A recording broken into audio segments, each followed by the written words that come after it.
Salut à tous, Arnaud pour Geek & Vaps. Donc aujourd'hui, review du Vapor Giant Go de chez Vapor Giant.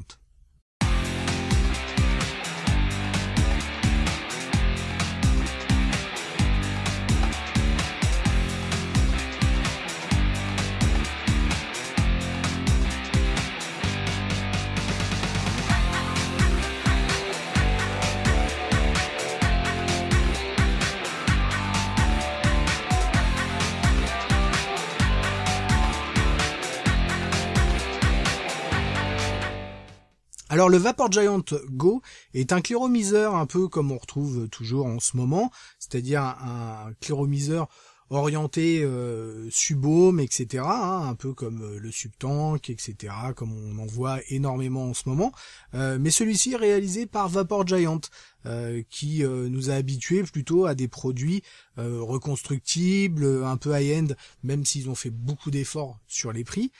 Donc c'est vrai que c'est marrant de les voir arriver sur ce type de produit. Il est en acier inoxydable avec une partie réservoir en Pyrex, 4,5 ml de contenance, il fait 22 mm de diamètre pour 54 mm de haut en version classique, puisqu'on verra il y a un tank plus petit, sans le drip tip. Effectivement, il y a pas mal d'options. On est donc sur un cléro avec des résistances préfaites, que ce soit en contrôle de température, donc en NI200, ou en Cantal classique, des résistances donc type BVC, en vertical coil, comme on en voit beaucoup aussi. On a un plateau reconstructible aussi qui est en option, ainsi qu'un tank nano. Donc déjà pas mal de possibilités de customisation. Et Vapor Giant, je pense que va nous sortir différents accessoires. J'ai vu déjà qu'il y a une version noire qui était sortie. Je pense qu'on va retrouver des déclinaisons comme un peu tout ce qu'ils font. Allez, on regarde tout de suite tout ça en détail. Alors le Vapor Giant Go arrive dans une petite boîte en carton comme ceci, toute simple. On l'ouvre, on y découvre un petit manuel d'utilisation, très simple là, avec les différentes pièces. Quelques joints de remplacement, donc toujours pratique. Et enfin, notre cléromiseur. On n'a pas de résistance supplémentaire par contre ici. Donc voici le bestiau. Vraiment, on est toujours dans le look Vapor Giant. Je trouve que c'est vraiment réussi. Drip tip compris aussi, donc un drip tip assez important, avec la petite gravure Vapor Giant, toujours aussi classe. Design in Austria, donc designé en Autriche. À savoir que pour la fabrication, par contre, il me semble qu'ils sous-traitent. On a un drip tip 510 amovible double joint, classique, mais vraiment très très sympa. On va pouvoir l'ouvrir donc comme un cléro, tout ce qu'il y a de plus classique, en deux parties, avec la partie réservoir, donc là avec une cheminée centrale, pour le remplissage, on le verra tout à l'heure. Et donc une partie supérieure, alors je sais pas si elle peut se dévisser, à mon avis il faut vraiment forcer peut-être pour remplacer le Pyrex. Ensuite on a notre résistance d'origine qui est mise en place, résistance avec 4 arrivées de liquide, grosse résistance comme on trouve maintenant énormément, avec toujours une petite gravure Vapor Giant dessus, assez sympa. Donc c'est une 0,5 ohm, on nous conseille entre 30 et 55 watts au niveau de la puissance. Donc vous voyez, type BVC avec du coton organique à l'intérieur. Ici, vraiment arrivée d'air relativement large, petit joint, grand classique. Ensuite on a la base, vous voyez avec la connexion au bout, un joint à la base, un 510 fixe, tout ce qu'il y a de plus simple. Et donc à la base, un réglage d'airflow avec un design un peu particulier. Donc deux larges cyclopes, vous voyez qu'on va pouvoir régler bien entendu à sa convenance. À savoir qu'il y a un petit lock, une sorte de petit clac quand vous êtes ouvert en grand sur une position. Et quand vous allez venir sur le côté, vous pouvez avoir une position, vous voyez, simple arrivée d'air et demi-air, on va dire, qui vient pareil se mettre en position d'un clac. Donc c'est assez simple pour pouvoir régler grand ouvert, on va dire, ou sur une position précise. À savoir, comme je le disais, on a un tank nano. Alors je sais plus ce que ça donne en contenance. On doit avoir 1 ml en moins, donc on doit être à peu près à 3,5, à peu près 3, je pense. Ça nous descend quand même le réservoir d'un bon centimètre. Et du coup, quand on vient mettre ça en place, vous voyez, au niveau look, c'est plutôt pas mal. Ça réduit énormément la taille, l'air de rien. 1 centimètre, 1 centimètre, ouais, un centimètre, un demi-centimètre à peu près.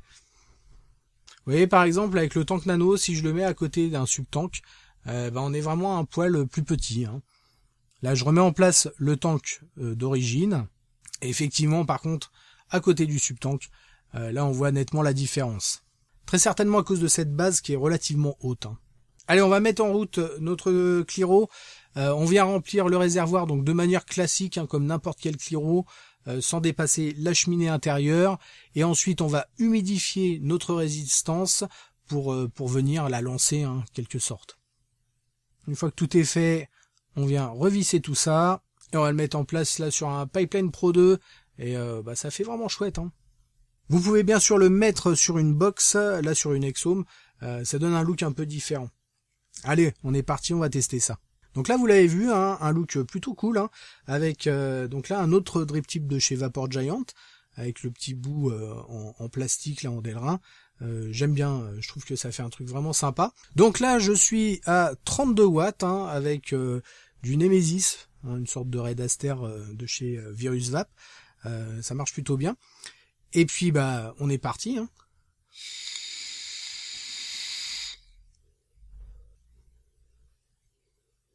Rien à dire, hein, ça encaisse sans aucun problème, hein, ces résistances. Je suis monté bien plus haut, ça peut envoyer d'ailleurs. Allez, on va mettre carrément du 40 watts. Vous allez voir, ça tient sans aucun souci. Au niveau volume de vapeur, bien entendu, hein, on est sur un Cliro qui est fait pour. J'ai l'airflow qui est ouvert au maximum, donc ça envoie hein, des volutes. En veux-tu, en voilà, il n'y a pas de problème. Niveau saveur, c'est plutôt pas mal. Sur ces résistances préfaites, j'ai quelque chose vraiment de très agréable et ça fonctionne vraiment très bien. Allez, donc là je suis monté à 40 watts, je suis sur le 2380T et puis c'est parti. C'est un Cliro qui s'amuse vraiment hein, à ce niveau-là. Hein.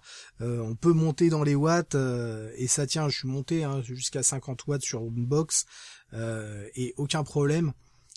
Ça tenait, pas de dry heat, rien, nickel.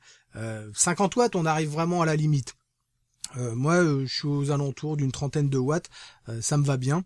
Même des fois, à la rigueur, j'aime quand je veux vaper, on va dire, un peu plus pépère sur ce Cliro. C'est un peu bizarre, mais bon. Je peux même descendre un peu plus bas, genre à 28 watts, vous voyez, en dessous des 30 watts, et ça fonctionne encore sans aucun problème. Donc résistance de base, aucun souci, ça marche super bien. Maintenant, on va voir ce que donne le plateau reconstructible. Alors le plateau reconstructible arrive avec des petits joints et deux petites vis de remplacement, toujours pratique. Donc le voici. Ici, pas de large trou d'arrivée de liquide. On a vraiment deux petites fentes sur le bas. Donc un peu à l'ancienne, on va dire. Bizarre, hein, un peu. Ça fait un peu peur. On va dévisser la cheminée.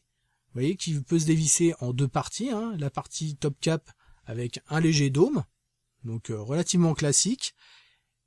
Et une chambre d'atomisation qui fait une taille correcte, hein, sans plus. À savoir que certains ont repercé cette chambre pour avoir de larges trous. On va voir, c'est pas forcément utile. Ensuite, le plateau avec deux vis cruciformes, vous voyez, et une large cheminée centrale. Hein. Cette cheminée, elle doit faire dans les 3 mm. En dessous, on a un isolateur en pic, donc toujours très bien aussi pour les basses résistances. Et vous voyez donc les deux cannelures là d'arrivée de liquide qui sont vraiment basses. Ensuite, on a aussi un joint en pic, vous voyez, au niveau de la partie basse de notre résistance.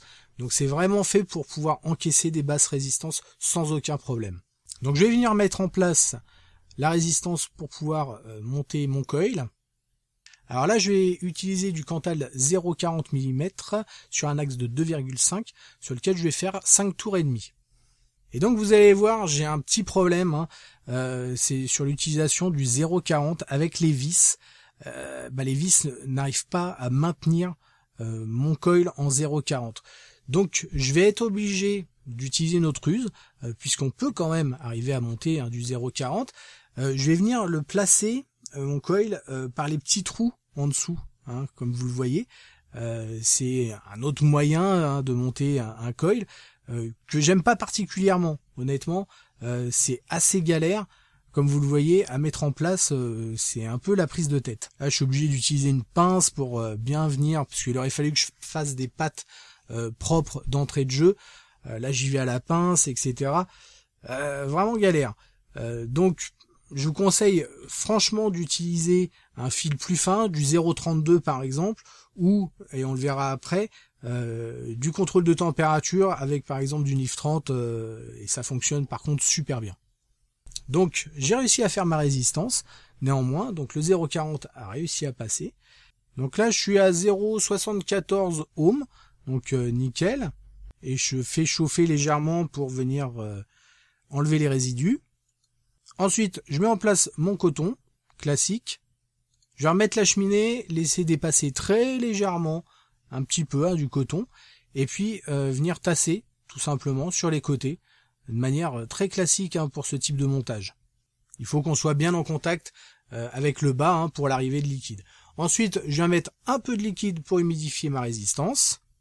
Je revisse le top cap. Et il me reste plus qu'à remettre dans le réservoir. Donc là, en l'occurrence, le réservoir était déjà rempli. Et il nous reste plus qu'à vaper. Donc voilà, j'ai mis en place le plateau reconstructible. Alors j'ai refait un coil, alors j'en ai fait plusieurs, mais j'en ai refait depuis. Là je suis passé donc sur un coil en NIF 30, donc contrôle de température, histoire d'avoir quelque chose de différent, puis voir si le contrôle de température fonctionnait bien sur le plateau reconstructible. Donc je suis à peu près au même nombre de tours, même diamètre. Là pas de problème par contre au niveau des vis, les vis viennent prendre sans aucun souci ce type de fil. Petite déception effectivement sur ces vis sur le plateau reconstructible, c'est un peu dommage que le 0,40 n'arrive pas à passer. Alors vraiment il me manque pas grand chose. Je pense que c'est quelque chose, j'espère qu'il va être corrigé à ce niveau-là, qu'on ait des vis un poil plus larges, je sais pas, qui peut-être moins arrondies sur le dessous, à moins que ce soit les miennes. Peut-être qu'elles sont légèrement trop arrondies et ça vient repousser en fait le fil. En tout cas, pas de souci sur un fil plus fin, ça passe sans aucun problème. Donc là, je suis réglé à 20 watts, 210 degrés, donc quelque chose de pas excessif. On peut vaper d'ailleurs en dessous, et puis on est parti.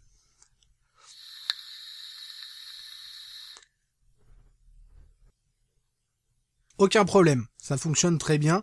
Niveau rendu des saveurs, on a quelque chose de vraiment très agréable. Pareil, qui marche très bien. On a une chambre d'atomisation qui est pas non plus énorme, donc on a une concentration des saveurs assez intéressante. Là où je suis plus étonné, c'est concernant l'arrivée de liquide, où j'ai pas eu de problème non plus.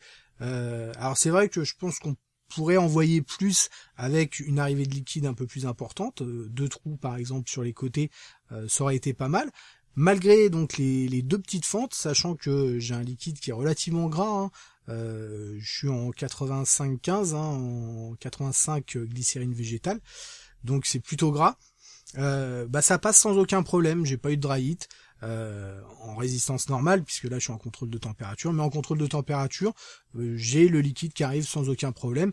Je me retrouve pas en mode asthmatique comme ça peut arriver quand vous êtes en contrôle de température. Si votre coil n'est pas suffisamment alimenté, vous vous retrouvez à faire des tout petits nuages ou l'impression d'avoir rien à tirer et essayer de tirer comme un malade, alors que c'est tout simplement le coil qui est pas assez alimenté. Donc vraiment du tout bon. Un petit mot concernant son tarif. Encore une fois, Vapor Giant a fait relativement fort. Le Cliro de base, alors là c'est sans le plateau reconstructible, mais le Cliro de base, comme on l'a vu avec le drip tip, etc., on va être à 39,90 €, ce qui est franchement correct pour un produit de cette qualité, puisqu'on a vraiment l'impression d'avoir un produit limite pas un Cliro en fait, mais un reconstructible, un peu high-end, etc. Au niveau du look, en tout cas, c'est ce que ça donne comme impression. Et à ce prix-là, franchement, bravo. À savoir que le plateau RBA va être vendu 9,95 €, donc c'est vendu séparément. J'espère sincèrement qu'il fasse une V2. Vous avez aussi le Tank Nano qui est vendu 17,95 €. Concernant les résistances, on est à 17,95 € le pack de 5. Donc on est sur quelque chose d'un poil élevé, on va dire, pour ce type de résistance. Ça reste relativement correct, mais voilà, on est sur la partie haute. Bon, c'est des résistances qui marchent vraiment très très bien, à savoir que c'est le même prix aussi pour les résistances à contrôle de température, puisqu'elles existent aussi en NI200. Alors celui-ci, je l'ai acheté au Pipeline Store de République, sachant que il me semble qu'on peut le trouver principalement dans les boutiques Pipeline. Allez, on va tout de suite attaquer les plus et les moins. Les plus pour commencer. Rendu des saveurs, franchement, plutôt pas mal hein, pour ce type de clearomiseur. On a quelque chose de vraiment intéressant, peut-être un poil plus sur des résistances préfaites. Après, sur le plateau reconstructible, on va dire qu'on est à peu près à l'identique que des autres hein, à ce niveau-là hein, de ce qui se fait, même s'il y a le petit bémol, mais ça on y reviendra après. En tout cas, rendu des saveurs vraiment très bon. La qualité de fabrication, rien à dire, c'est vraiment ultra propre. Hein. On a vraiment l'impression, comme je disais, d'avoir un produit haute qualité, hein, un peu un produit high-end, on va dire, mais un type de Clearo Subhome, c'est assez marrant d'ailleurs à ce niveau-là, et pourtant pour un prix qui est clairement pas excessif. Et enfin, toutes les customisations qui vont arriver, donc il y a déjà le tank nano, c'est toujours un plus, et puis éventuellement avoir des versions différentes. J'espère vraiment qu'ils vont reprendre un peu le principe de ce qu'ils ont fait déjà pour les autres matériels. Il y a vraiment des finishes super sympas, et c'est vrai que s'ils l'appliquent, alors c'est sûr que ça sera certainement un peu plus cher, mais s'ils appliquent le finish faux bois là, qui est vraiment très beau, par exemple sur ce Clearo, ça serait assez délire. Les moins maintenant. Sur le Clearo en lui-même, pas vraiment de moins, hein, sachant que j'ai vraiment eu aucune fuite. Ça c'est vraiment nickel aussi. Le seul moins, ça va être sur le plateau reconstructible, encore une fois, sur ces vis qui mériteraient d'avoir un peu plus de tenue. Alors c'est vrai qu'on peut ruser en passant par les trous en dessous, mais honnêtement, personne ne passe par les trous en dessous, c'est vraiment trop galère. Donc on aurait aimé avoir des vis un petit peu plus larges, plus peut-être plates, qui permettent vraiment de mieux maintenir notre fil. Et puis éventuellement, alors je sais pas, hein, un plateau reconstructible V2 avec une arrivée de liquide plus importante, hein, des trous sur les côtés par exemple, ça serait parfait, sachant que c'est faisable, hein, comme je dis, il y en a certains qui n'hésitent pas à repercer, donc il n'y a aucun souci, on peut le faire soi-même. C'est toujours un petit peu chaud hein, sur ce type de métal, mais sans aucun problème on peut le faire, et s'ils le sortent, ou ils sortent un plateau reconstructible spécialement dédié à ça, ça serait parfait. Surtout qu'il y a vraiment tout à la base, sinon pour le faire, entre l'isolateur, tout ce qui est isolation en pic, c'est fait pour encaisser, donc il manque vraiment ces petits éléments pour avoir un plateau reconstructible vraiment excellent. Voilà, en tout cas un très bon produit, vraiment Vapor Giant travaille énormément. Ils ont sorti encore un atout reconstructible là, enfin ils arrêtent pas, ils nous sortent des produits en plus de qualité et à un prix vraiment abordable, donc ça c'est vraiment bien de leur part pour une boîte qui est plutôt orientée et qui s'est lancée à la base sur des produits au tout début qui étaient très très chers. Bon, ils ont revu totalement leur politique, je pense que ça leur réussit bien. Allez, on se retrouve très rapidement pour de nouvelles aventures. Merci d'avoir regardé cette vidéo. N'oubliez pas de soutenir ou de vous inscrire à l'Edus. Et en attendant, une très bonne vape à tous.